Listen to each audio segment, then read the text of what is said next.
everyone, and thanks for joining me for another episode. As always, I appreciate you guys. My next guest is very knowledgeable in cryptocurrency. If you don't know what cryptocurrency is, it's basically the money of the future. The most notable one is Bitcoin, but there are many others. So I wanted to bring somebody on to explain the blockchain, how it works, and why it's such a really good storage of wealth. I introduce to you guys the very knowledgeable Yannik Pieper.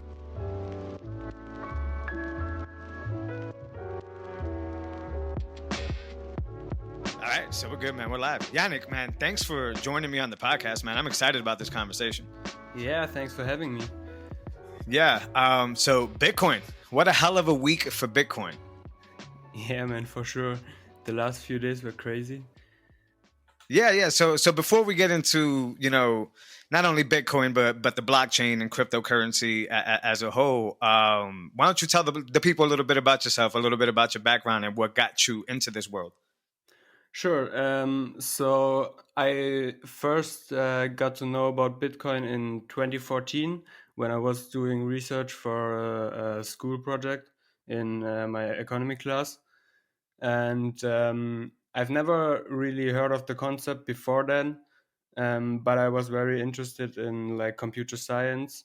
And so I had a lot of background there and thought I would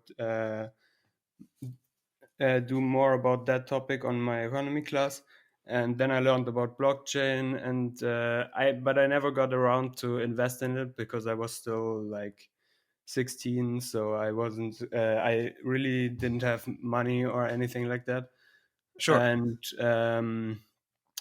fast forward in 2017, I was actually having my first saving account, who was a few $1,000s, and I thought, why not invest it in Bitcoin? So I finally did, and then we had the bubble at the end of the year, and then the crash afterwards. And I've stayed within the space ever since, and did research about it constantly, and was fascinated by the topic. And then I decided to write a blog this year. Okay, So so that's so basically so so at what price was Bitcoin when you bought in with that $1,000? Do you remember? I think it was around $2,000 in the beginning of 2017. Wow. So you got pretty much So a half a Bitcoin for the $1,000, and then yeah, at the end of that year when it bubbled, what did it get to? well, it was around a bit more than $10,000, I think. Yeah. Wow. So Wow. yeah, 10x, but I never sold, so So I just so saw it you disappear. are you what they call a hodler? Yeah, I'm definitely hodling all the Okay. way. Now what? Now you said you went to economics, right? Like you took classes for economics. I'm Hmm. sure they didn't talk about Bitcoin. Did they talk about like just regular fiat currency, or were you one of the lucky few that actually did learn about Bitcoin during these classes? No, so the teacher in the class didn't know anything about it, Right. and neither did Figured. I. I heard it from a friend, so that's basically it was the first time anyone I knew heard about it at that time, and it I don't know. We had a really basic class in economics because it was high school, so we didn't Yeah. really learn much about Gotcha. like macro stuff or fiat currencies or anything like that. Okay. So is your enthusiasm with Bitcoin more the technical side of it, like the blockchain and how it works, or is it more the economic side of it, like how you can use it as a value storage, or both? What's your I interest would in the say Bitcoin? I would say both. In the beginning, it was more the technology side because I was more interested in computer science.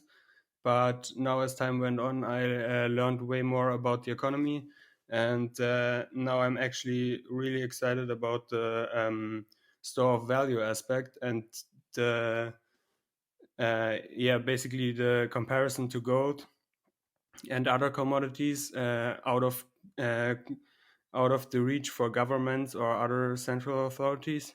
Yeah. And yeah, but I think that. Go ahead. I'm sorry. I think it's both really compelling because the especially the technology aspect.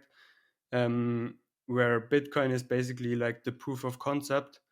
I think with things like Ethereum and then further developments with smart contract platforms, there's really exciting stuff that's outside of the economy and has more Yeah. to do with technology. Yeah. Sorry. All right. So let's focus in on the technology side of it. So, in a nutshell, in a non-technical way, if you were to explain to anybody that's listening to this podcast, what is the blockchain? What is it that powers Bitcoin? Okay, so I think the best way to explain it is with a monopoly example. I don't know if you've heard it before, but No, go for it. it's basically if you play Monopoly with a few friends, Yeah. and instead of using paper money or bills, you just each one gets a list, and everyone writes down every single transaction that happens during the game. So you start the game, you get your start capital, and everyone writes it down, and then the game goes on. You pay another player something, you write down the transaction, and at the end of the game, you basically have a long list with every single transaction from the first to the last one. And with that list, you can calculate how much every player has at any point during the game. And Gotcha. Okay. yeah, So it's a tab. It's an open tab. yeah, basically Basic. Okay. So that goes on now, forever. what's doing is the computational computers. What's doing all this a writing of the transactions down? Are the users doing it? Is what No, is doing it tech wise? it's tech wise. It's the miners are doing it. So at least for Bitcoin, I mean, each project is slightly different.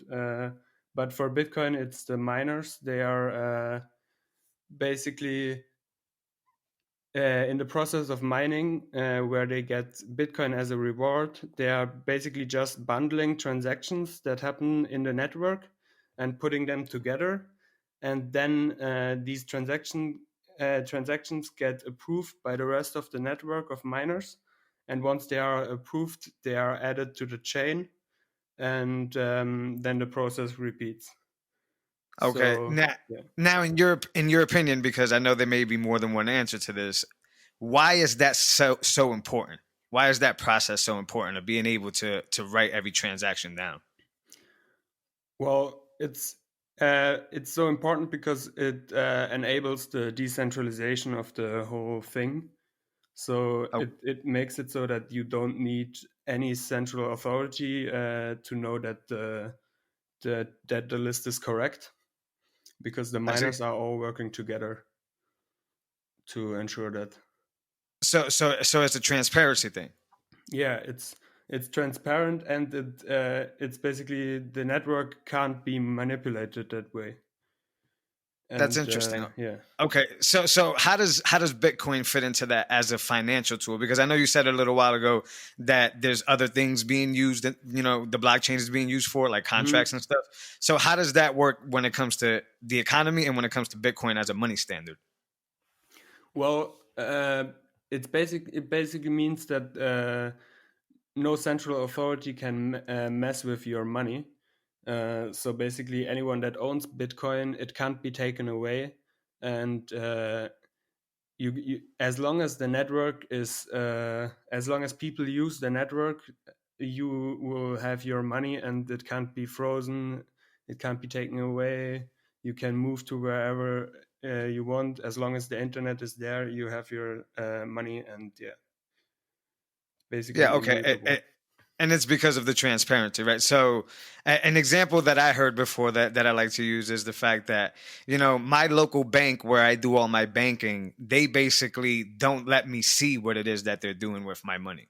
Right. Hmm. So they kind of just have it in there. Like I open my app, it tells me I have $1,000, but Hmm. realistically, I probably don't have the $1,000. That's just what it's telling me. So Yeah. what somebody told me about Bitcoin it's the sense where everybody can see what's going on with the money, not just me, not just the person I'm trading the money with.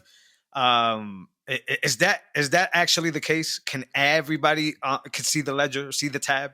Yeah, you can basically go There are different sites for that where you can go and you can watch every transaction that happens in the network live, and you can also go back to every transaction that happened in the past.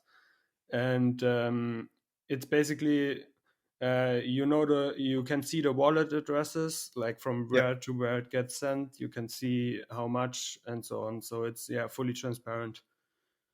Okay, so you also said wallet here. So this is actual value currency, even though it's not a physical thing, like let's say a paper bill or a Hmm. coin. This is actual currency. Can you explain why it's actual currency, even though the person never actually holds it?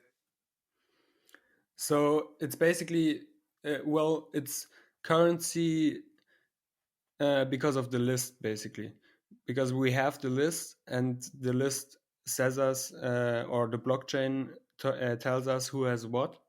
So even though you don't have like a physical coin or a file that you have on your computer, you have basically the wallet, which holds your private key, which is like your password uh, to the money. So if in the list there's an entry that someone sent $5 to a wallet address, then Yep. the holder of the private key for that wallet address has access to those $5. And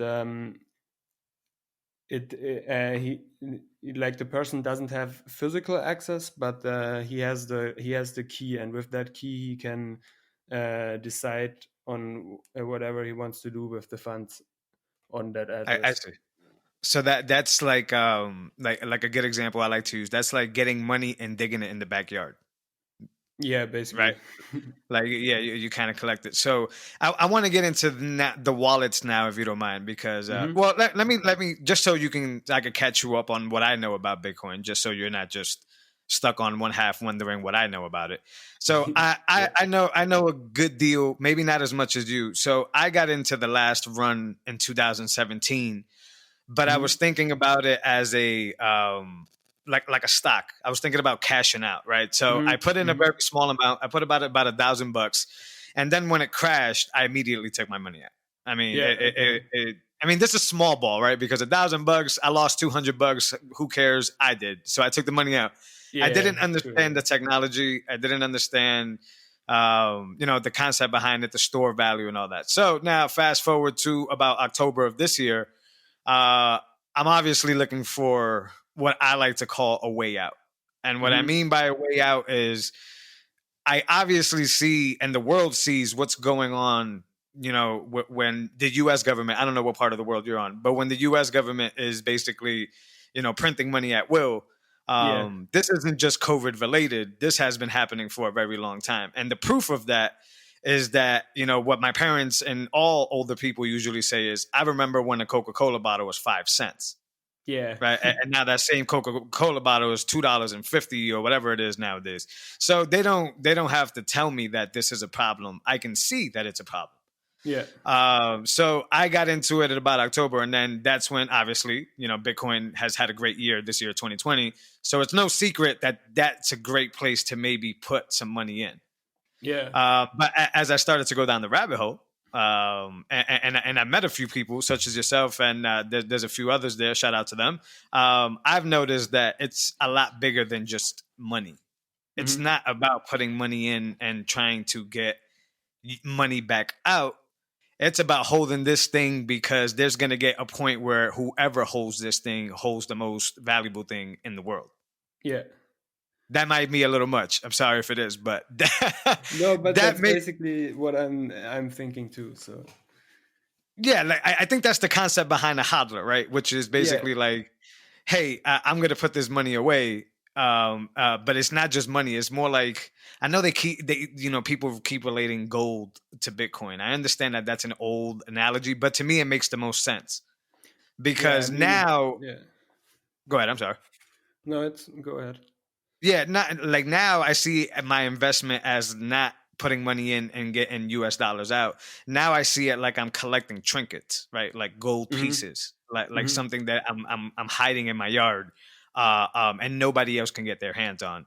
Mhm. So fast forward to that's exactly where I'm at now. Now I'm actually, into it. I'm excited about it. I'm doing different things on it, and that's why we're having this conversation. But I want to talk about wallets in a sense. Can you explain the different types of wallets and somebody new to come into Bitcoin that's listening to this podcast, what they should understand about the different types of wallets?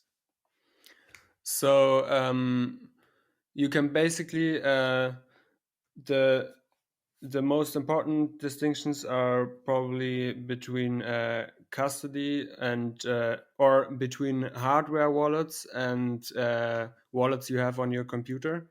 So a hardware wallet is basically a wallet where on a USB stick, and the wallet has your private key on the stick, and it's basically offline from the internet. It's disconnected, so it can't be hacked or anything like that.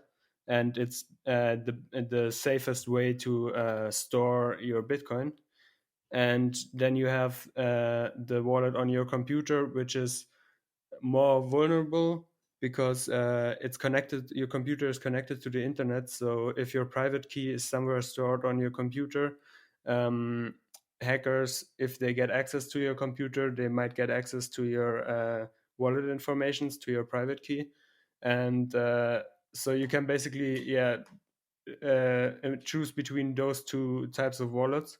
And if you want to hold Bitcoin for the long term, it's probably best if you take a hardware wallet and store it on there, disconnected from the internet, so it's safe.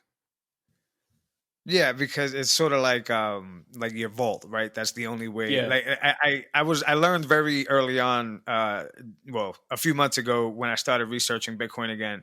A lot of people were saying if you don't own the keys, you don't own the coin. Can you explain that? yeah, yeah. That's basically. I think the saying was actually from the Mount Gox scandal. I don't know if you know about that. I don't. Can you Um, explain? It's basically, so Mount Gox in the early days of Bitcoin, which was I think it was around 2012, 2013. Okay. Mount Gox was the biggest Bitcoin exchange in the world, and it was based in Japan. And at some point, over 89% of all Bitcoin volume was handled over that exchange. Wow. Um, and so it was basically the only Bitcoin exchange there was. And there was no regulation at that time. And the exchange was purely like, the exchange was built by two people who like to program things. It was started as a Magic the Gathering, uh, like, card exchange for the card game, and Okay. then remodeled to a Bitcoin exchange. And it Not was good. it was yeah, it was just two people. So and they were handling billions of dollars in value at some point. So Wow. it got way too big for them. And then the exchange got hacked, and Bitcoin's worth more than $1 billion got compromised by the hackers. So everyone who had Bitcoin on the exchange, on the wallets that the exchange held for them, they lost all their Bitcoin. And that's Wow. basically the beginning of the saying, not your keys, not your Bitcoin. Because, yeah, if you don't hold the keys, if someone else holds custody over your wallet, then you have the danger of it being compromised. And it's basically, again, when we go back to the bank account, uh, it's the same with a bank. Like, the government could theoretically, or a bank could freeze your money, could do stuff with your money that you have no control over. And if you hold your own private key and your own wallet, then you are in control. So, yeah. Interesting. I do like that analogy a lot. So yeah, it's so if I have the cash in my house with the same example, Yeah. then they can't freeze my cash because I own it. Yeah, But if exactly. it's sitting behind their bank, right, their ledger, they can do whatever, which they do, by the way. I've had money frozen a few times, and Yeah. the most obvious one, which is baloney, is the fees that they add. Oh well, listen, you can access to your savings account if you pay an extra $5. Yeah. You know what I'm saying? And it's like, wait a minute, well that's my money. What do you mean $5? So that's a perfect example. I see what you're saying. So the way you own your own keys is with the hardware wallet, correct? Yeah, that's basically the safest way, probably. You could also write them down on a piece of paper and put it in a vault somewhere. But Yeah. yeah, the hardware wallet is probably the most practical, safe place to do Okay. that. And most people listening probably are being introduced to Bitcoin right now. So I want them to understand that this is secure in the sense that they give you, what is it that they give you, about 24 words? There's a key phrase that they give you that pretty much is specific to you, the person. Is that Yeah, true? you Is you that correct? have you have two things. You have the so the private key can be generated by this phrase, which is basically a bunch of words. I actually don't know if it's 24 or 32, um, Okay. but it's a lot of words, and it can't be like you can't uh, brute force it to find it out. It takes too many computations. So it's safe in that sense. Only so if you have the words or your key phrase, then uh, no one else will find it out. And that key phrase can be used to generate your private key if you lose your private key. And it's basically a easier way to or a backup to your private key if you lose it. Right. And this is like once again, I don't know what part of the world. What part of the world are you at? Europe. I'm in Germany Europe. Okay. currently. Yeah. Gotcha. I do remember you telling me that. I'm sorry. Yeah, Yeah. No worries. it's sort of like a social security number in the sense that this is specific to. Well, I don't want to say that because they know your social security number, the government. But it's a Yeah. phrase that's specific to only you, that your device would only give to you, that proves to the network that you own what's behind that key. Correct? Yeah. Is that a good way to put it? It's basically Okay, like cool. a user, like your password for a user account. Just But very more complicated. It's yeah, very secure. Yeah. yeah. It's very Gotcha. secure. You can't hack it. Now you can't. The rule number one of having a passphrase is you don't input it into the internet ever. Yeah. Is that okay? Why is that? Well, basically, everything that's connected to the internet is can be hacked or attacked in some way. Sure. So the passphrase is best stored probably on a piece of paper in a vault or also on a secure USB stick or anything like that, where no one can where it can't be compromised by hackers basically. Right. Right. And they can't. Nobody should be asking you for it anyways. Is that correct? No, Like no company yeah, needs to. that's actually a common scam nowadays, where people are pretending to be tech support for Bitcoin or other coins, and Yeah. they tell you, "Hey, I need your private key to solve this problem for you," and then you never give your private key away, so no one will ever ask you about that Okay. Now, if is they do. They there want any? your money. Of course, no. You're giving it away pretty much. Yeah, How do you, with as much as you can give, of course, because I know security is the big thing. How do you do it? Are you a fan of any certain companies? I personally use Ledger. I do know Mhm. that they get a lot of fizzing attempts. And I don't. I haven't received a personal fizzing attempt, but I also know that you should never give your password out. So I think I'm okay. Yeah. But is there a company or method that you're a fan of when it comes to securing your Bitcoin? So personally, I don't use a hardware wallet at the moment. I had a ledger in the past, Okay. but I when I had very little Bitcoin. But uh, I'm the Bitcoin I hold currently. I hold on my computer, so it's not safe. Okay. But I'm gonna change that in the next year, and I will probably get a ledger as well because I think it's the best out there for normal use. Like there are other companies, but I think it's the standard and it's pretty good. Okay, cool. Yeah. I have a ledger. It is really good. I am not a fan of how constantly they are in the in the news about phishing attempts. Hmm. I understand the technology behind it. It's like, hey, just don't give up your passphrase and you're good. Yeah. But I still think as a company, it kind of shows your blemishes if if you do the other stuff wrong. It seems like you're sloppy. If that makes any sense. Yeah, I can see that. Yeah. Yeah, I'm leaning towards cold card. I believe is what it is, and it kind of seems. I've seen a bunch of not videos on the card itself, but a lot of conferences from the developers and the the creators of it, and they seem to be heavy security guys, meaning that Hmm. rule priority number one is not business, it's security, and then they just happen to have a business for it. Hmm. Yeah. Yeah, so I'm a fan of that. So are you just interested in Bitcoin? Do you own any other type of coins? I only personally do Bitcoin, but I am Hmm. aware of Ethereum. I'm aware of that. There's a bunch of different variety of cryptos. Do you know anything about that? Yeah. So basically, how I see it is, Bitcoin is the reserve currency for the entire crypto ecosystem.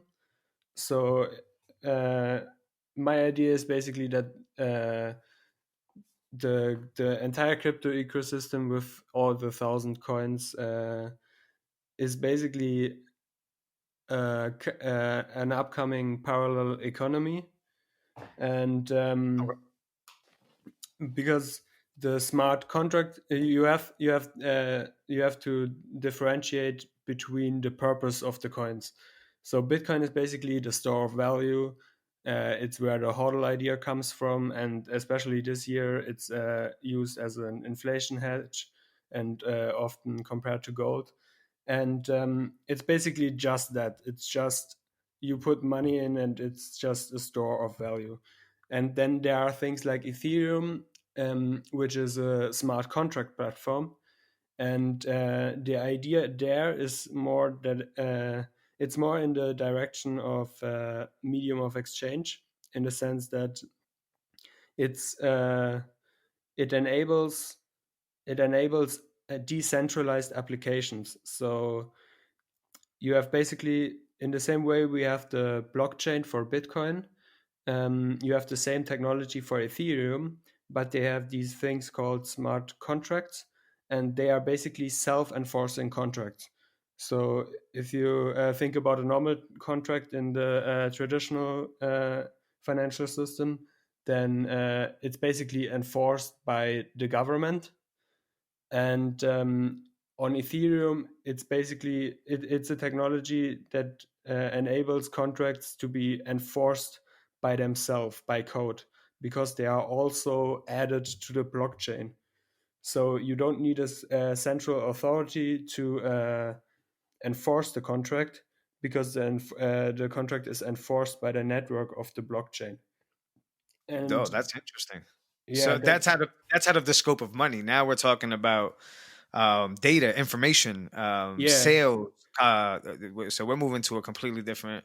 So we could use the same technology of self-governing, self-governing systems to basically take over these old legacy systems. Yeah, exactly. Like all these financial applications that you have in the traditional world, that are based on contracts, where you provide something and get something in exchange, are basically now possible on the blockchain in a decentralized way, where no one is needed to enforce that contract. You can just uh, do make contracts blindly with any person on the internet, and they are enforced by the network.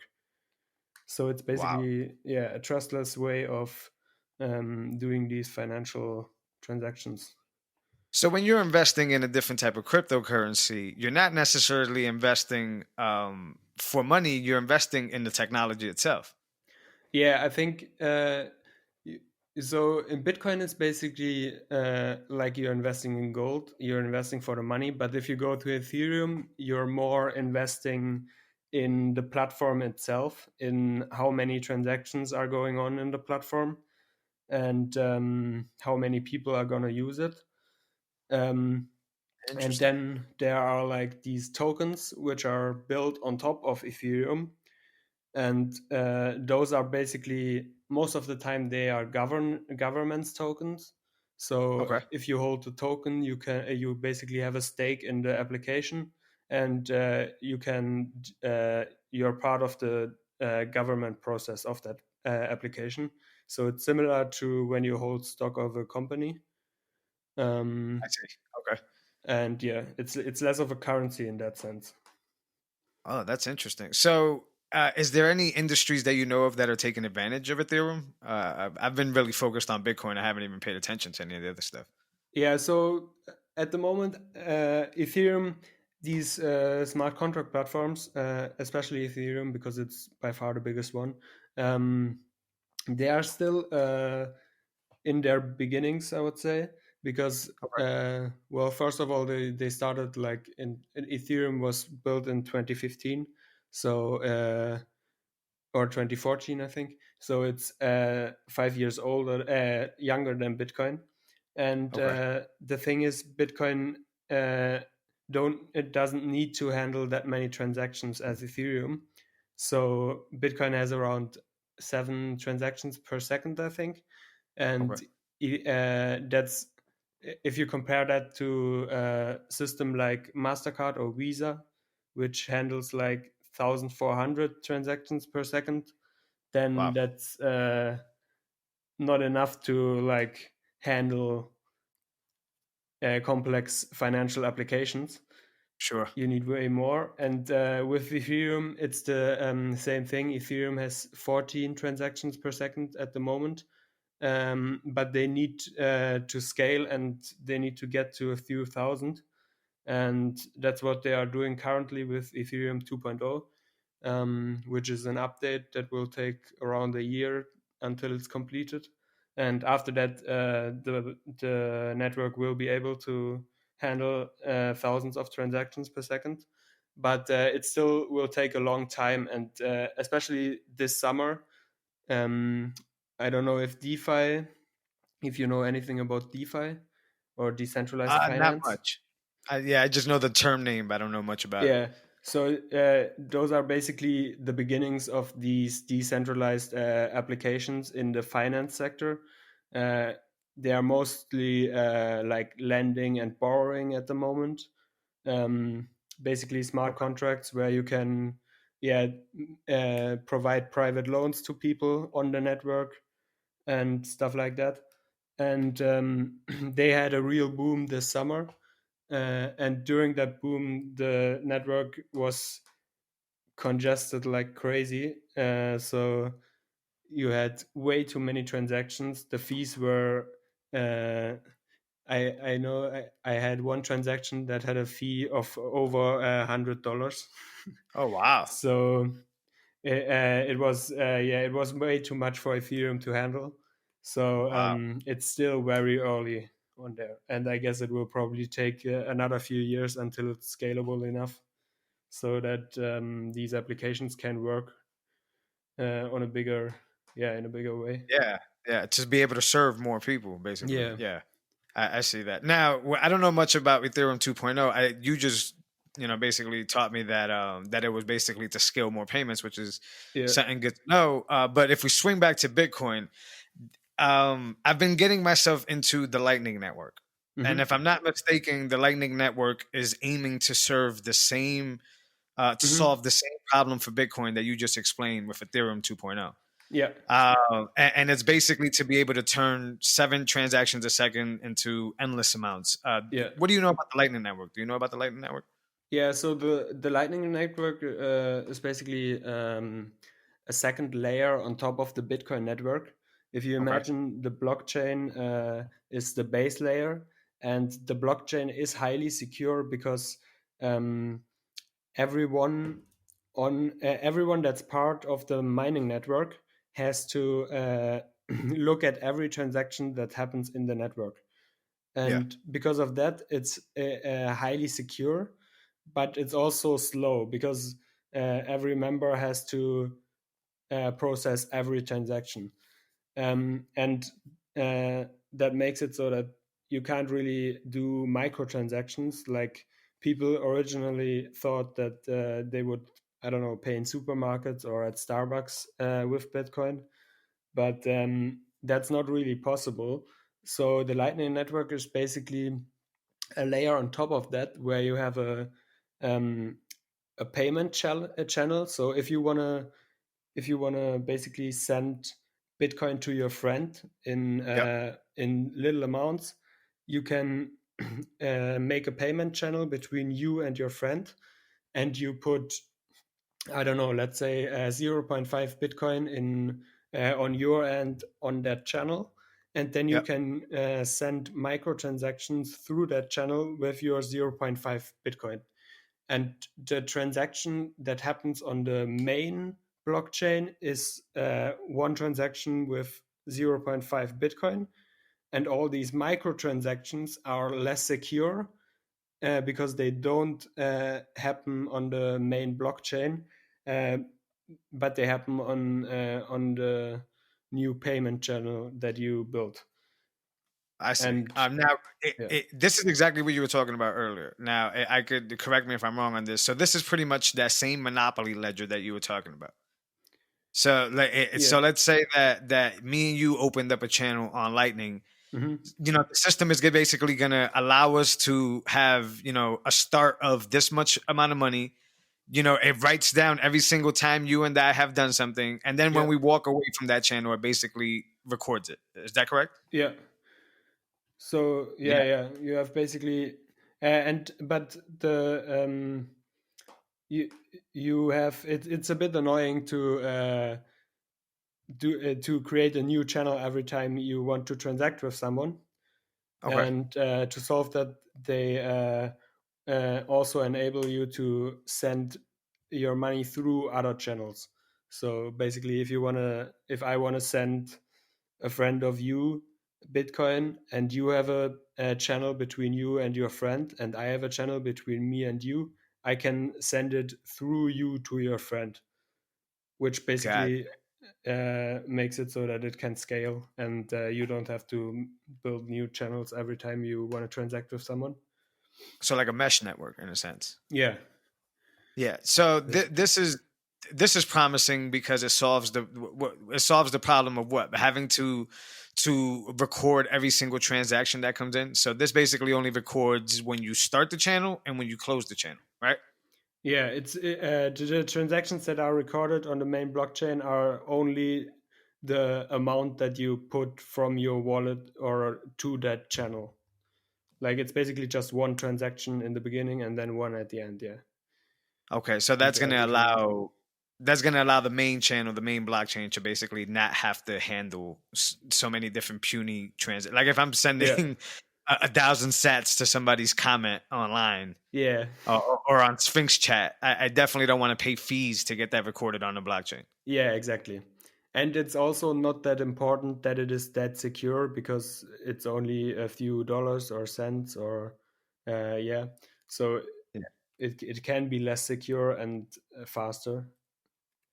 Now this is promising because I mean, there's so many different possibilities for this. Now this is early, right? How old is Lightning on the network? Is it about a year old? Yeah, I think it's a bit more than a year now. So it's still very very early. So I don't think it's. I actually don't know if there are any exchanges where it's integrated yet. I think Um, Kraken. yeah. Yeah, I think it was about during this week. Kraken said they were going to integrate Lightning Oh, very soon, okay. at Q1 maybe of 2021. Yeah, so it's coming, but it's still very early. Yeah, I'll give you a little experience of what I got with it. So I Hmm. went through the whole, I like to get my hands on some stuff. So I did the whole Raspberry Blitz thing, right? I set up my own node at home. Hmm. I have it set up, and that's when I got introduced to Lightning and what Lightning can do. But I still find it very difficult. Maybe it's because I don't feel like putting that much money into it, but you kind of need money up front to open up these channels. Yeah. It's. Like I put very small ones. Like everybody's willing to open a channel, right? So Fold has a link that you could just go on like 1ml.com and find a channel to get open to. Hmm. But the problem is that in order to open up the tab, quote unquote, you kind of got to pump in like $100 on this thing. Hmm. And I don't know if I'm just doing it wrong or if it's just very early that it requires a lot of, us to kind of get behind it and put in. But I haven't successfully found a way to, what they call liquidity to be able to get outbound and inbound liquidity. Do you know much about that? No, I actually haven't tried it myself. Okay. It's one of my plans to set up a node and try it out next year. Um, but yeah, I guess it's probably part of it is probably that it's very early. So I think with further experimentation, there will probably be solutions for that. But Yeah. yeah. Yeah. Also, I think that that's going to be the opening to, like there's a few companies that are already doing it. Like Strike is doing it. Like the ability to be able to use Lightning to get everyday, I don't want to say young teenagers, but to get everyday people to use it. Hmm. I think that's where Lightning comes in because just like when they introduced Sats, it Hmm. made it much easier to read. I think introducing Lightning is much easier for young people to understand, like a Zoom payment, like being able to do it that fast. But Yeah. I don't know. Maybe since it's so early, they just haven't explained it right. But if somebody's non-techie, they're not gonna want to set up channels. They're not gonna want to install a Raspberry Blitz. They're not Yeah. gonna want to. So, how far do you think? I guess Bitcoin has come to the point where the average day person can say, "This is really cool." Well, I think it's for the purpose of exchanging funds, like for these microtransactions or for Yeah. everyday use. I think we are still far away, years away, Okay. um, because it's way too, as you said, it's way too technical at the moment. Like no one who's not interested in these kind of topic wants to deal with the hassle of setting everything up so that they can pay with Bitcoin. Right. Um, so I think we need to get to a point where there are simple solutions, basically, uh, where the user doesn't have to do much, and Yeah. it gets handled for them. So yeah. Yeah. I don't know what you use to buy your Bitcoin. So I think a big step in the right direction of what you're talking about is Cash App. Hmm. I just think that Cash App has made it simple to the point where you literally it's just buttons, right? Just, hey, put Yeah. $10 in, hit the buy button, you got yourself some sats. Yeah. And then from there, you literally hit the little arrow button, and then you put the address you want to send it to, and there goes your sats. Right? Like Yeah. they didn't complicate it. They didn't say, hey, we need QR codes for this. It does accept all that, and it does work with all that, of course. But I think Cash App has made it super simple for somebody to start using Bitcoin. Hmm. Uh, and I don't know if you follow what Strike is doing. Zap, I forgot the guy's name. Is it Jack Mahler? I Yeah, I actually think it's don't know. Jack. No. Okay, yeah, he makes the app Zap and a few. Well, there's an app called Strike that basically kind of resembles Cash App, Hmm. is using Lightning, and it's supposed to be able to get you to turn your US dollars into Lightning sats immediately, like on the fly. You just push a button, boom, you got Lightning sats. Now you're able to Oh, pay for the okay. Starbucks coffee. So Yeah. I feel that Cash App kind of stuff, and I could be wrong on this. I know whoever's a Bitcoiners listening is probably going to kill me, but I don't know what came first. Was it Cash App or was it Strike? But I think Cash App led the way on, hey, you can do this really easy, Yeah. and you can turn their money into stuff really fast. Yeah. I think Basically, go Cash ahead. App has been there for a long time now. I think in Bitcoin, especially. I don't know. Yeah, Weren't they back in 2017? Weren't they already doing stuff with Bitcoin? that was probably very early. I just started using Cash App recently because remember I bought in 2017 and then sold right away, and then I Yeah. basically ignored Bitcoin for the 2 years since. And then when I came back recently in October to start looking into it and seeing if I wanted to invest again, I learned that Cash App was very convenient. I mean, I use Coinbase Pro, but you can Hmm. tell that was definitely for the investor type, like guys Yeah. that like to look at charts and that guys that like to look at tables. Yeah. Um, and then the fees were a little bit higher, not on Coinbase Pro, on Coinbase regular. which Mhm. I still don't know what the hell the difference is, to be honest. Me neither. But the Coinbase regular was easy, but charged me more than Cash App did. Mhm. So I went to Cash App, and Cash App was just, I was just like, wait a minute, that's it? Like I just hit $10 and I could put $1 in and it just Yeah. bought me some stats. And then they didn't even give me like harsh penalties. They take the hit on sending to your wallet. So I never have to pay the blockchain fees. Cash App always covers it when you send it. Oh, okay, that's nice. Yeah. Yeah, so it was I mean they give you a limit, it's like 5,000 per week and 2,000 per day to withdraw. But still, if you do 2,000 a day, you're going to save on fees because they're taking the hit on it. Yeah. Yeah, definitely. Uh and that's very awesome. So I think that's the way I still do it to this day. Like I literally earlier today was, shopping with my wife. I looked Mhm. down at my phone and said, let me just buy $10 worth, just because I'm here. Yeah. So Cash App has done that, but I feel the industry, at least for the other guys, they've kind of made it too complicated. You need to know about it before you can go to these other exchanges. What do you use? How do you go through it, buying and all that? I mostly so for my Bitcoin purchases, I mostly use Coinbase. Okay, Because I don't buy that regularly on small amounts. okay, Uh, I always bought like bulk. I always made a bulk purchase of okay. like yeah, a few $100 at a time. So the Bulk fees purchase. are acceptable in that regard. But I think with PayPal, it's going to be interesting next year because I mean they announced that they will integrate crypto in their app. I think Bitcoin and Ethereum and a few others. Um, but so far they will only do it on their end. So it will be a closed system. You can't send it from PayPal to your wallet or from your wallet to PayPal. You have to buy it in there and sell it in there. And but I think they will probably once they started with that, they will probably add the other features as well after some time. At least that's my guess.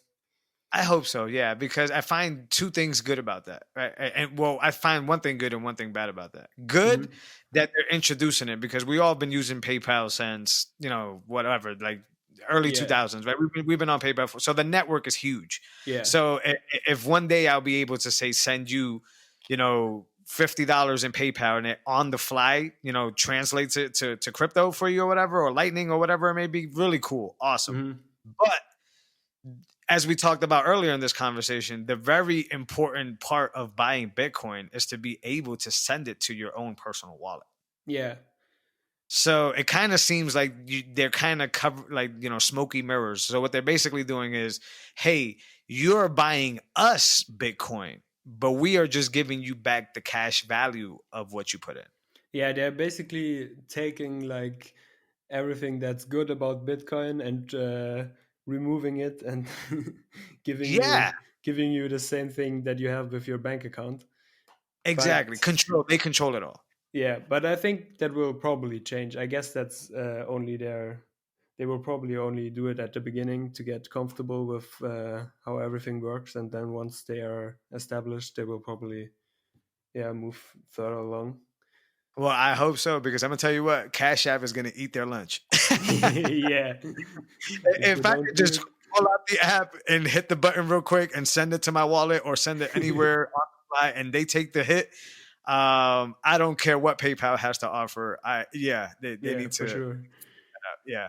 But I'm definitely excited about what's going on. So, what would you tell somebody right now that has maybe a few grand or a few hundred that they want to put down on Bitcoin but are still on the fence?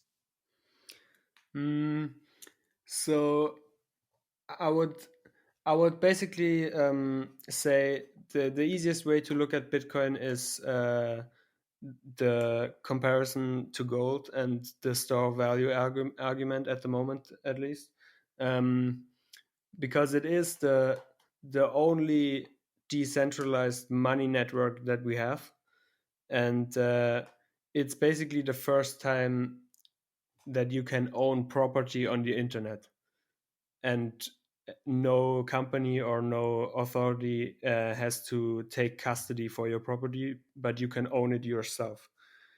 And I think that's the core of why Bitcoin is so beautiful and why it's so important. And I mean, especially with Corona right now and the whole economic situation around the world, it's not really clear if the way we do things is gonna keep working in the future, with all the money printing, and there's a lot of uncertainty. And if governments can't keep up with the economy, and if shit hits the fan, then Yep.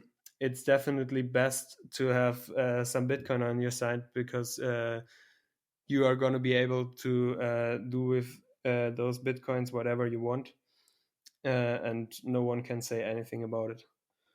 That's extremely powerful. I do like that you used it as your space on the internet. So it's pretty much like buying, like real estate in a Yeah, sense, where it's we're like increasing. physical object on the internet that you can own. It's like, And nobody has access to it. There's no paperwork to it, because even in real estate, like I purchased a home earlier this year, and technically I'm supposed to be able to do what I want, but let's be honest here, the government owns this land. They'll come over here and say whatever the hell they want. yeah, sure. Yeah, In the yeah. So end, they are. yeah, quote unquote, in the air, I technically own this land, but I really do not own this land. But Yeah, Bitcoin, I absolutely own personally. yeah. Yeah, that's incredible. That's a good way to actually explain it. So now, what about the ones that would say, um, is it too late to invest? Because as of the start of this conversation, it went up to, I think it peaked 24, and it was sitting a little bit under 24. Mhm. So what would you say to somebody who says, well, it's too late?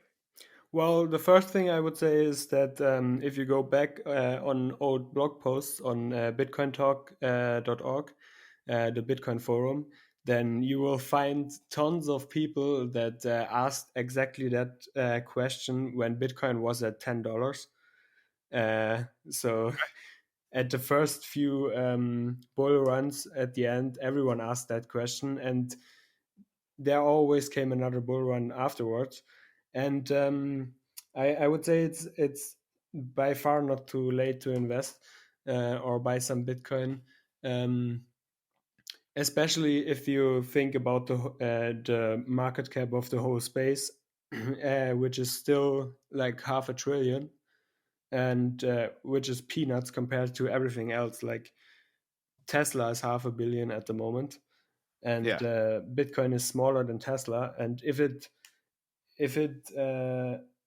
fulfills the purpose that we all think it will fulfill, then a few trillions are still uh, way too less to for that purpose. So it's gonna, if it's gonna be that store of value on the internet, and that digital gold, then it's gonna be trillions of dollars in there, and so there's plenty room to grow. Yeah, I've seen it more in that. I'm so glad that I came back. To redo more research, but to start seeing it in that standpoint. I Mhm. agree with you. I don't think it's too late, because I have children, but in my opinion, even if I'm not alive for this to happen, um, this is my opportunity to get in early on something that could be huge when they are my age. Yeah, So that I'm a minority, and in a country that usually I'm not one of those that says that oh, this, the United States is out to get me. None of that. But usually I'm not supposed to be put in the position to pass over wealth to hmm, my line. It's just this weird thing where I'm Puerto Rican specifically, but hmm, where Puerto Ricans don't seem to understand, or they work so hard that they forget about that they need to pass on money to the generational wealth. yeah, This, I see it as the opportunity to do that. If we're going to keep using the gold as the example, I want to get as much of this shiny shit that I can get here in my possession, so that even if I'm gone, my children can do something with this shiny shit. yeah, exactly. I mean, Um, have you heard Go of ahead. Michael Saylor and MicroStrategy? I know a little bit about him, but yes, if you want to let the So listeners know about. Michael Saylor is the CEO of MicroStrategy, which is a company for I think internet security for big corporations. Okay. um, and they basically he had a lot of cash on his balance sheet, and investors were looking at his cash, and they were not valuing it as part of the company, because they basically said with the money printing that's going on, and the inflation that will probably happen over the next few years, that it's worthless in a sense. And so Yeah. he decided, well, I have a few hundred million in cash of my company, and it's basically worthless. So I better invest it in something. And he decided that he buys Bitcoin, and he bought in this summer. He bought $450 million worth of Bitcoin, and Wow. he plans to hold it for the next 100 years. That's what he said. So it's this So even extreme long term. yeah, that's insane, and that's a strategy behind it because if I'm not mistaken, the more people hold like you and I and guys like him, the more scarce it becomes, so the more valuable it becomes. Is that the purpose behind it?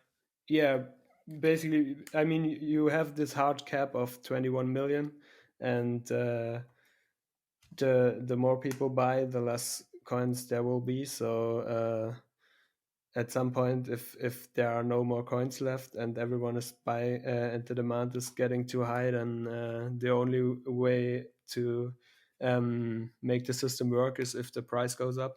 So yeah, So we got to hold. we gotta hold. Yeah, we gotta We hold gotta it. hold. So, what's your take on these other different type of companies? So, I do multiple different things, and this is not to spread myself thin or put myself my information out there. So, I do, like I have a little bit of Bitcoin on the side where I build interest on, like Hmm. sites like BlockFi, things like that. I have Hmm. the stuff that I hold, which is the majority. What do you have you tried to play around with your Bitcoin in any way? Like, do you have a small amount that you use for different things, or is it just purely holding? So with my Bitcoin, not I with my Bitcoin, I just hold it. I don't do anything with it. But with the other coins, I play around with like these with Ethereum, for example, with these decentralized applications where you can lend money and get interest, or where you can stake money and get interest. So yeah, I play around a little bit, but not with Bitcoin. Okay. What is there anything that's exciting you now in this landscape? Like any projects that are coming up, or somewhere that you think this is heading that got you excited? Um, So for I think staking is a pretty nice development, which is like an alternative to the mining that's going on in Bitcoin. It's basically where you lock your coins away in a smart contract, and these coins um, are basically there to secure the network. So um, similar to the mining process, where you provide computational power to get Bitcoin as a reward. And the more computational power there is, the harder it gets for one individual to manipulate the network. It's the same with staking. The more coins are staked in Ethereum 2.0, the harder it gets, or the more coins one individual needs to get 51% of the network and manipulate it. And for staking, you get interest as a reward. So I think it's 5% at the moment Okay. at Ethereum 2.0. But yeah, Okay. And what's the coin? Is it the Ethereum token that's being coined, or is it yeah, Bitcoin itself? no, Okay. it's the Ethereum token. Yeah. Okay. And is that happening over at Bitcoin or no? Is that just an Ethereum thing right now? No, that's not. That's just an Ethereum thing right now, because it's for Bitcoin we have the mining, Okay. and so we don't need the staking process to secure the network. But for Ethereum, which is part of the scale solution, like the mining is part of why Bitcoin is not that scalable, because it takes so much computational power. And Okay. by using the by locking the coins away, you can uh, yeah, go around that and do it with way less computational power. Okay. Is like freezing an account a good example of what staking is, or is that not Yeah, the same thing? for period, like you freeze. It's like if you have a savings account on a bank and you make a contract that you won't take anything out for 5 years, and you get paid a few percent more for that contract. The interest. Okay. Now, is it Yeah. like a monthly payout, or is it at the end of the cycle, or do you know? No, it gets you get it. It's I think it's a monthly payout, but it depends on the network and but I think for Ethereum 2.0 it's a monthly payout. Okay, that's exciting. I didn't know much about Ethereum. Also, a few years ago when I was into the first Bitcoin thing, I was just listening to a buddy of mine and just put my money in different things. So I did have a Mm. little bit of Ethereum. I think I had some like XRP, Yeah, just a bunch of different denominations that I had no clue what I was doing. But once again, my interest at the time was basically is how do I get this money and turn it into more money. yeah, And I guess you can do that in a lot of different avenues, but I think my understanding of Bitcoin this time around is a lot more important.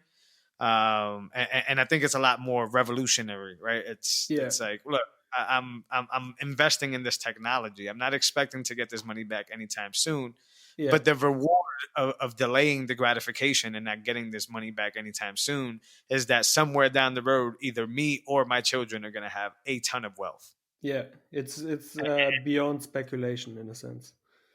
Yeah, and it's very every time I've tried to doubt it, I can't seem to doubt it. Now I don't know if it's because I'm naturally like a techie person, like I enjoy tech. I don't know what the average person needs to understand Bitcoin, Hmm. uh, but I still kind of feel that they think that I'm either cultish or very weird when it comes to the Bitcoin. Yeah. Like I guess what they look at is like they never see somebody running up and down screaming about a stock. Like, hey, bro, you Apple to the death of me or Apple for the next 40 years. Nobody talks like that. But when you go and you talk to a Bitcoiner and they're saying, hey, like you just said a little while ago, I'm holding for 100 years, they think you're a lunatic. Yeah, definitely. But I think that's in a sense it's normal because it's so different to any like traditional kinds of investments or commodities or anything we had that came before. So True. it's it's kind of expected, and I would say the Bitcoin community can be kind of cultish in a sense Yeah, sometimes. So especially Twitter. yeah, Yeah, there's a lot going on Twitter. I agree. I oh, try to stay away from definitely. that. I try not to get very cultish on it. Yeah, I get excited about it, and I get excited about it because I just like you said, there's nothing else like it, and at least to me, the quote unquote techie person, it makes so much sense to me. It just makes so much sense. It's just on the security level, which is why, hey, why can't I see what's in the background of my bank? You yeah, know what I'm saying? See this, and on a valuable asset level, right? Like, which is like, look, I don't think enough people know about money. I don't think enough people understand when we moved from the gold standard. And I don't think enough people understand that they can't keep printing the shit out. They have to stop printing this shit out. Because if there's no end to how much money you're gonna print out, and excuse me for that, let me block that. Sorry about that. If there's no limit to how much they're willing to keep printing out, then that money becomes worthless. And this yeah. is a story that I like to say, like I've told a few peers of mine, is that when I think it was about 2016, 2017, there was during the Barack Obama administration, there was a lot of people that were basically saying, well, what's the point of your social security, Jose? When you get to that age, it's not going to be there. Hmm. I didn't understand that. To me, what I thought they were saying is that the entity itself of the government social security was not going to exist. But they weren't telling me that. What they were basically telling me is that, hey, all that money that you put in there that you're supposed to be given at that age is pretty much going to be sand because it's going to be worthless by the time you get to it. Yeah, And then that's the part that got me like, whoa, like this is something that a lot of people need to know. yeah, and I think it's part of that is that we are way too comfortable to be cynical. So we have way too much trust in our governments and our institutions because times have been so good for so long. At least since I was born, it has always been good until this year. Yeah, So yeah. I think it, especially like what's going on now, is waking a lot of people up to the idea that things aren't as secure as you think they are, and it's better to take some measures to protect yourself against whatever could happen with institutions and governments. So Yeah, it's the backup plan. yeah, It's the way to make it. It's sort of like the ultimate trade-in, right? It's like you get to give this paper that's losing value every single day in order to get something that's gaining value every single day, and we're only yeah, offering this trade one time in your life. yeah, So I kind of feels like our parents, when we got off the gold standard and they first started getting like the dollar bill with no gold standard, it was amazing. Like you can do so much with a dollar. You could buy a Coca-Cola bottle for 5 cents. You can buy this. hmm You can have a house for $1,000. You can do all that. hmm But I think what Bitcoin is now is what it was for our parents in the 60s. It's a way to be able to expand your dollar to be worth a lot more. yeah, yeah. That's a good Yeah. analogy. Sorry, what was that? That's a good analogy. Yeah, I like Yeah, that. it's just the way I've been seeing it lately, man. I mean, I do like the techie side, and I do like to get, but I don't think, us human beings, we're storytelling machines, man. So Yeah, I don't think the average person is going to understand. Jose walks up to them and says, "Hey, man, cash app and get this digital dollar." Like, I think they're going to be like, "Well, listen, Jose, you could go fuck yourself. I don't know what the digital dollar is. I can't buy Starbucks with the digital dollar. I can't do none of that with the digital. But yeah, I think it's important for me and for you, right? Because you have the blog, and for everybody else who's in the space, to not be cultish. I agree. Sometimes it's very cultish, and I'm mm, not telling anybody, nor should anybody tell anybody to go get their US dollars and spend it on Bitcoin. That's not my place. You make your own financial decisions. You pay your bills first, damn it. definitely. Yeah, um, yeah, like there's a lot of people that think that when you say, "Hey, go put money in Bitcoin," it means don't pay your house bill. No, go pay the house bill, and if you have $5 left over, go get you some Bitcoin. yeah. Do it Go with cash. money you don't need. Exactly. Yeah. So I'm not saying when you hear the cultish people, it kind of sounds like they're just like those dudes that kind of sleep outside in the wilderness for a week. It's like no, Yeah, screw the government, hang it up. I understand what they're saying, but I have children. They have to eat. The U.S. dollar still gets me that stuff.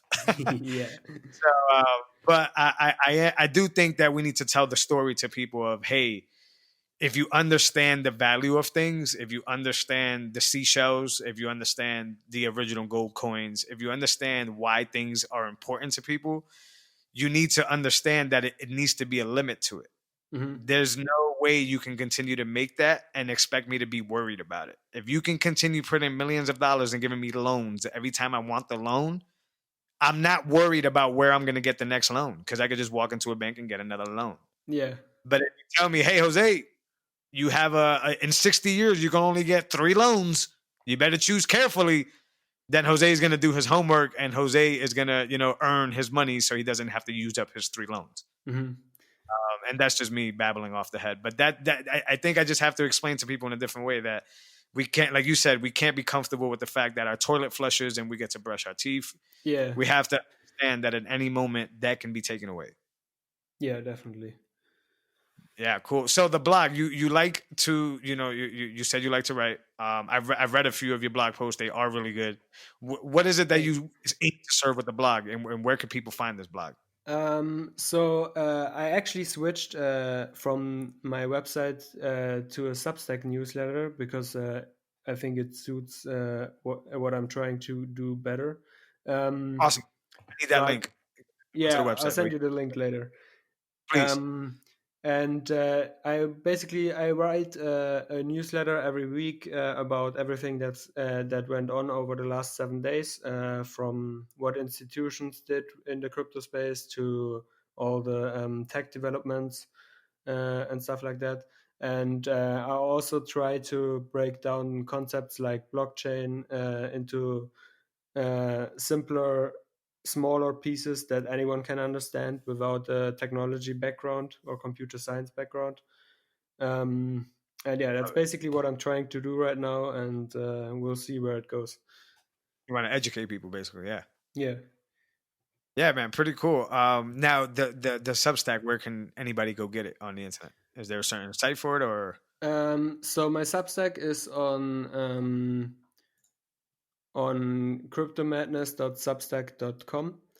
okay? And you can subscribe to my newsletter, and you will get everything I write directly to your email inbox. And yeah, you can also look at the articles on the website itself. If you don't want to subscribe, that's fine too. And yeah, you will find basically everything I do on there. Yeah, and I'll get the link and I'll put it in the description. So Yeah. this Bitcoin, man, you think it dips? You think it keeps going up? What do you think, man? Nah, I don't know, man. I'm already surprised that it is where it is right now. I wasn't expecting it to go over 20K this year. I thought maybe in Q1 of 2021, but not this fast. But we'll see. I Yeah, guess it will probably dip again in the next few weeks, because it's already growing very, very fast. But I don't know. You never know with these things. It can do yeah, whatever. yeah. I'm having a hard time right now. I'm trying to not a hard time. That's when you say that, people take it literal and they're like, "Oh my God, Jose's losing his mind." Not now. But lately, I have a few cards in my hand. I'm Hmm. already invested in Bitcoin, a good amount, so I'm not really losing anything. But I have some money on my plate that I plan on investing, and I'm trying to do dollar cost averaging, right? Like Yeah. spend it over time. And I keep seeing the freaking price go up, and I'm like, I'm just about to put this whole thing in here, man. But I know if I just wait and I do the DCA, I may be able to catch a dip and be able to get a lot of sats for a really good price. Yeah. I think But DCA is still the best. I don't. but if I'm freaking wrong, I'm gonna be losing a ton of money right Yeah, now. exactly. I don't know what to do, but yeah, I'm excited for Bitcoin, man. I like tech, so to me, it's just like, oh, I get to invest in early technology. This is really cool. Yeah. But I'm trying to follow the space. I'm trying to follow the app developers. I used to do Android apps. I used to Hmm. code Android app. So Oh, to me me, too, like, actually. really, yeah, it Yeah, was a yeah, little while ago.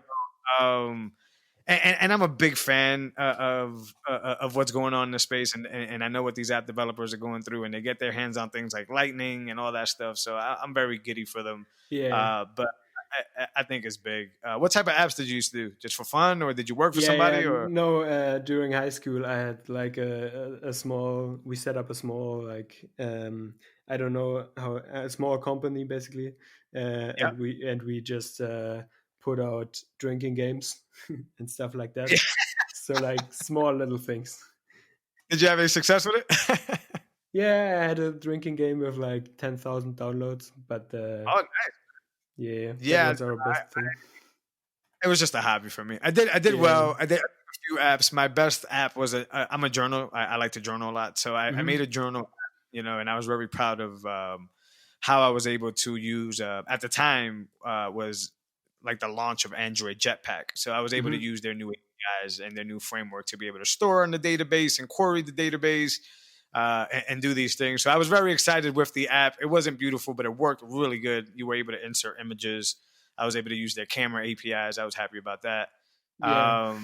But after a while, it was I don't want to give them any credit here on the podcast, but I was able to get an interview with what the hell is that big company that does all the freaking. They were on the scandal earlier this year for the geez, I forgot their name. For the transportation of kids. Anyways, there was Really? a I don't company. know. Yeah, it was in America. It was a big story. I forgot what the hell they were called. Fairway, where Wayfair. There you Ah, go. okay, yeah. Yeah, sorry. So I was able to get an interview for Wayfair. They have a campus about 45 minutes away from where I'm at, Hmm. and I mean, I know it's known in the coding community that it's very tough interviews for no reason. Like basically, if you're a coder, you understand that you have to learn on the fly. You understand that the code breaks, you compile it, and Yeah. then you got to I can fix it over and over again. So in these interviews, they kind of want you to be perfect, Yeah. right? Like they put this whiteboard out, and they, oh, you got to build a data tree, and you got to tell me how the algorithm is going to work, and all this computation and stuff. And it's like, well, wait a minute. Like, if you know anything about coding, you know that you start to figure it out after it breaks. Yeah, That's when you figure it out. exactly. It's like a process of testing and Yeah, improving. so I had a crappy. I mean, I had like 3 interviews. So I had the first one I did great on. It was like an online test or whatever, Mhm. and then the second one just went terrible, and it's because of that. Because it was like, wait, you're not allowing me to actually work the code. You just want me to answer the question without working the code. Yeah. And I know this is a problem in the community. I follow a bunch of people on Twitter that are big devs, and they say the same thing. The interview process is just stupid. It doesn't make any sense.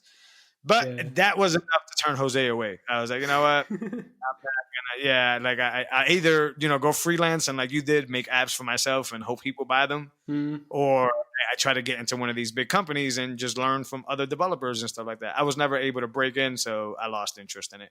Yeah. I'm still excited by it though. I still think whenever I see a new app, Yeah, especially when it's people fun.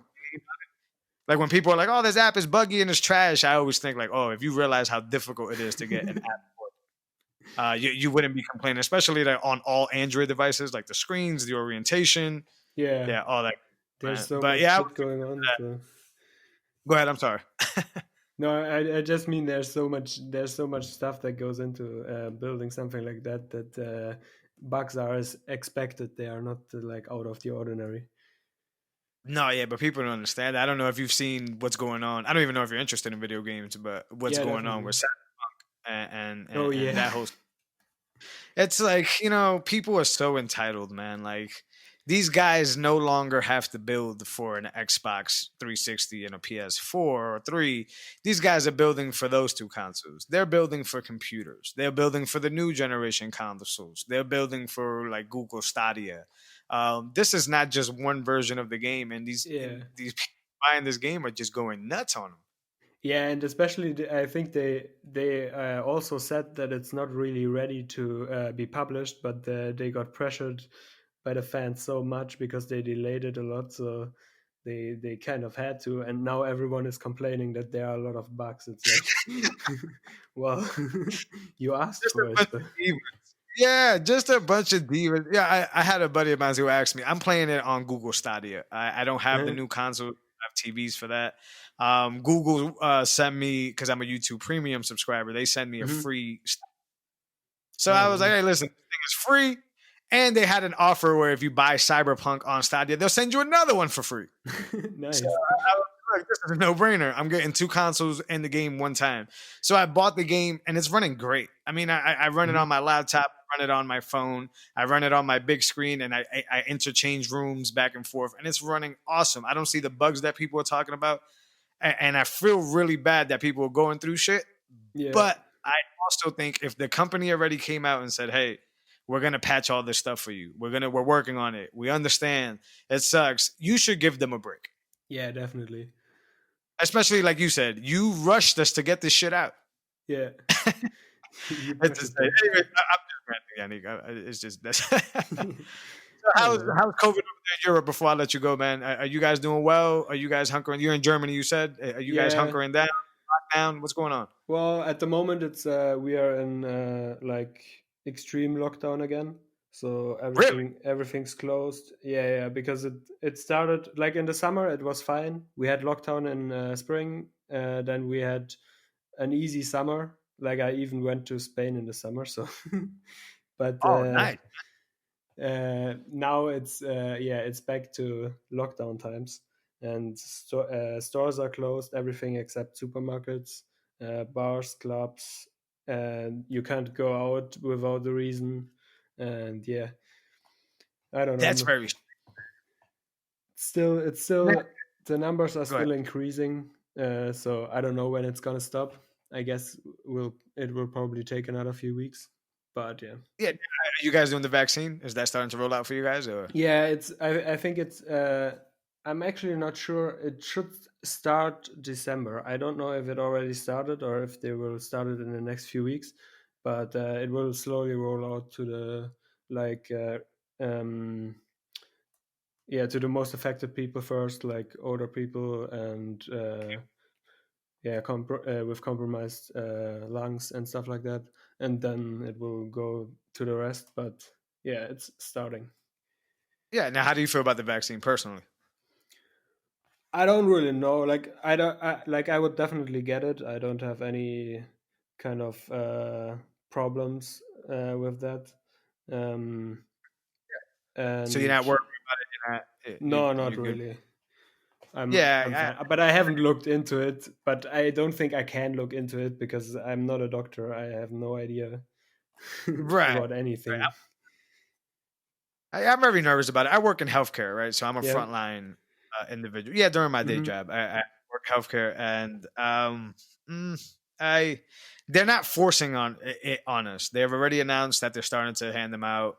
We could set up appointments if we want to get it, Hmm.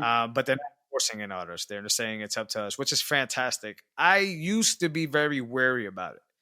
And then I had a friend of mine's, Katasha. She came on the podcast, and she is an IV therapist, and she basically explained something to me. And she's basically like, "Look, yes, you're young, you're younger. You may be able to get COVID and be okay, but the problem really lies if you get the flu and then you get COVID on top of that." Hmm. Right. So she was explaining to me because I didn't get the flu shot for the last 3 or 4 years. Not because I'm anti-vaccine, because all my children are vaccinated, whatever, blah blah blah, etc. It's not that. It's Yeah. just I felt that I work out, I take good care of my body. I don't need to put anything else to help it. I just need to take care of my body naturally. Yeah. I don't get the Uh, shot either. Like for the flu. right now, this year, the where I work at, they forced the flu shot, so they were saying it's mandatory. You have Oh, to get the okay. flu. So everybody was like, "Whoa, whoa, whoa! You know what? We don't want to get it." So I'm glad they're not forcing the COVID shot. But Hmm. during that process of trying to figure out, and trying to get comfortable with the flu shot, I did learn a lot more about it. And you know, I trust the science of it. I don't know if I ever trust the people that put it together, if that makes any sense. Like if you break to me and you tell me what it does, I believe it. I'm like, oh yeah, no, Hmm. you give me a little bit of it. My cells build an immunity to it. They see it, they get exposure to it, and then they say, okay, we're not letting this come back ever again. Hmm. And that makes sense to me on a biological level. But that still needs to be created and mass produced, right? Hmm. Like you still need a million of these vaccinations, billions maybe even of these vaccinations, and then that's where it kind of like, what is it that you're really putting into my body? Yeah.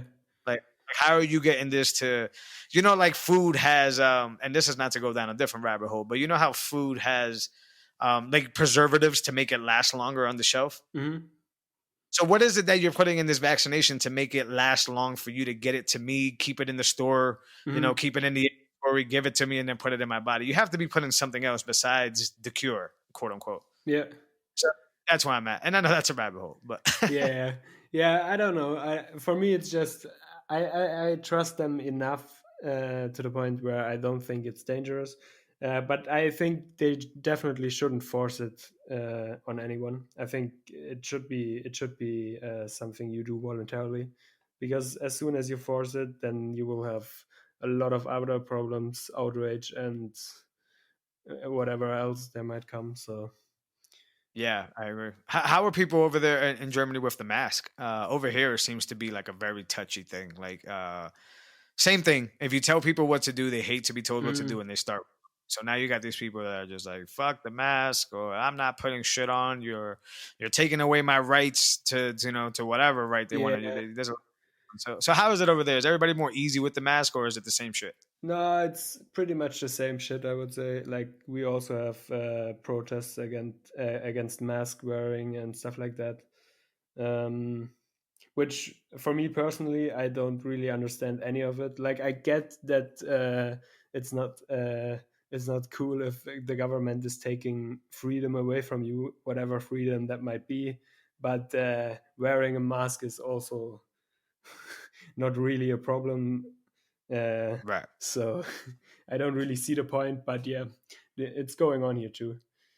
I think it's Yeah, everywhere. it's a no brainer, and I think it just leads to like people just being narcissistic, Yeah. and very selfish. Because yes, and I have to wear one all like the 8 hour shift that I'm at work. Like at all times, as soon as I walk into the building, I have to have Mm. a mask. So that just, hey, I go outside for 10 minutes and I'm complaining. Like, so, and I still don't complain, because to me, it's like, look, I don't have money to contribute to a bigger cause, to a cure, to be able to pay somebody's rent, to be able to do these things or whatever. Yeah. So the very bare minimum that I could do for humanity at this moment, for my fellow humankind, is to make sure that I don't kill the person next to me. Yeah, exactly. And the thing is that person next to me could be somebody very close to me. It could be a parent, could be a grandparent, could be an aunt, could be an uncle. So it's like, look, if all I need to do is wear a mask, I'm okay with that. Yeah. That's perfectly fine. That's easy for me to do. It doesn't cost me anything. It doesn't kill me. It doesn't make me softer. It doesn't take away money from me. It doesn't do anything. It's something I just have to put over my face. And I think people forget that very point. Yeah, it gets like a representation of other issues rather than they start. Yeah. I did have a small problem when they were going around. First of all, the hypocritical stuff here in the States, where there's like a lot of governors are saying stuff and then doing the opposite, like they get caught with. Like, that stuff is very strange to me. But I did get very touchy when they started telling people, well, for the holidays, you can't hang out with family members. Mm-hmm. And I was like, wait a minute. Yeah, I don't think they realized that, if my parents only have so much time left in this world, right, and I miss these holidays and don't get to spend this time with them, what are you guys talking about? Of course I'm going to see my family. Of course I'm going to see my parents. Yeah. What they were saying was basically like they were trying to shame people, not the government, but like, other people were trying to shame people.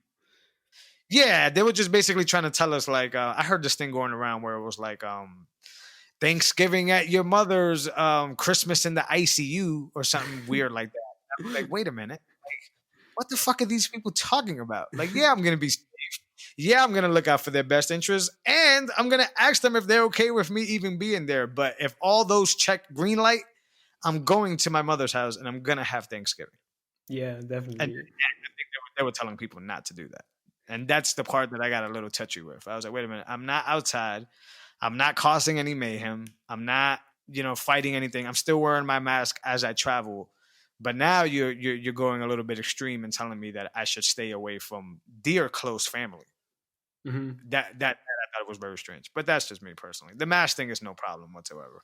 Yeah, I think as long as it's not mandatory that you have to stay away from family is fine. For me, it's basically the line. If you make it mandatory, then it's a problem. But yeah, right. You're right. Yeah, I don't think it was mandatory. I think there was a bunch of stories going around where they were shutting like people's electricity off and stuff, that were having like house parties and stuff like that. Mm-hmm. Okay. Which is crazy. But I've never saw it, and damn, if you have a house party, that's more than just a family get together. Yeah, definitely. Yeah.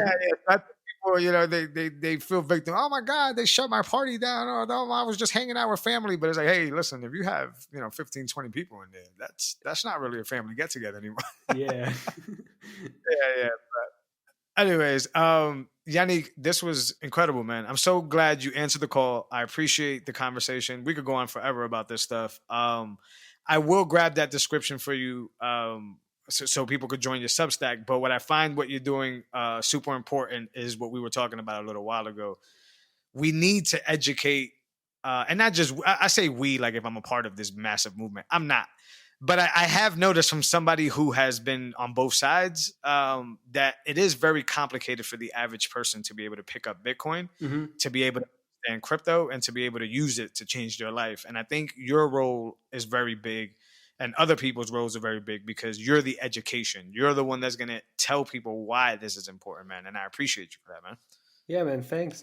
And appreciate you having me. I think you doing this podcast is also part of that process. So, yeah. Yeah, I hope it to be, man. Hopefully this ain't the last time, man. We'll continue to talk. We'll continue to have a friendship, man. I appreciate you coming on. Yeah, thanks so much. All right, brother.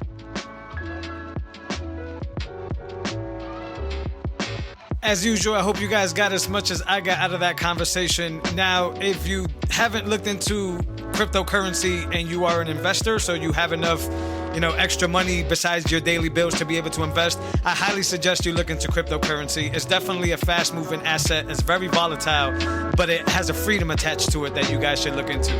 As always, I appreciate you guys. Please rate, share, and subscribe this episode. It's how I continue to have the conversations I want to have, and you continue to get the conversations that you love to listen to. As always, guys, stay safe. Take care.